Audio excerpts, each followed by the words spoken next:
નમસ્કાર, આપ જોઈ રહ્યા છો જે કેસની ગુજરાતી વાત કરતો કેશોદના મેસવાણ ગામે બાલક સ્વામી બાપુની ચૈતન્ય સમાધિને ગુરુ પૂર્ણિમાની ઉજવણી કરવામાં આવી છે। મહિયારા ક્ષત્રિય સમાજ અને સાધુ સમાજ મેસવાણિયા શાખાની 7મી સદીમાં અવતરેલા બાલક સ્વામી બાપુની ગુરુ ગાદી તરીકે પૂજાય છે। કેશોદ શહેરથી 7 કિલોમીટર અંતરે આવેલા નોરી નદી કિનારે મેસવાણ ગામે 7 સદીઓ પહેલા અવતરેલા બાલક સ્વામી બાપુની ચૈતન્ય સમાધિ ખાતે ગુરુ પૂર્ણિમા નિમિત્તે વિવિધ કાર્યક્રમનું આયોજન કરી ભાવિ ભક્તો અને સેવકો દ્વારા ધામધૂમથી ઉજવણી કરવામાં આવી છે। લોકજીભે અને સાહિત્યમાં જાણવા મળતી માહિતી મુજબ રાજસ્થાનના ચિત્તોડગઢના સિસોદિયા શાખાના ક્ષત્રિય રાજકુળમાં નિસંતાન દંપતીને ત્યાં ગુરુદત્તનો અવતાર ગણાતા બાલક સ્વામી બાપુએ અવતરણ પુત્ર રૂપે કર્યું છે।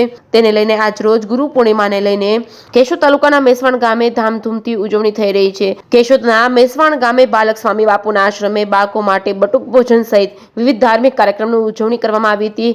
બહોળી સંખ્યામાં લોકો હાજર રહ્યા હતા। જે કેસની ગુજરાતી સાથે રાજુ પંડ્યા, કેશોદ।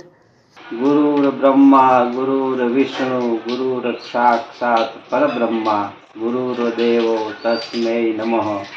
આજે અષાઢ સુદ ગુરુ પૂર્ણિમા એટલે ગુરુ પૂર્ણિમાના આધ્યાત્મિક અને શૈક્ષણિક શિક્ષણ માટે સમર્પિત તહેવાર છે।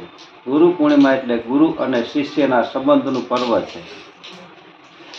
આ નિમિત્તે મેસવાણ ગામે બાલક સ્વામી બાપુની સાનિધ્યમાં બટુક ભોજન અને મહાઆરતીનું આયોજન રાખવામાં આવ્યું હતું તથા ભક્તજનોને ગુરુ પૂર્ણિમાની હાર્દિક શુભકામનાઓ। જય સિયારામ, જય સીતારામ।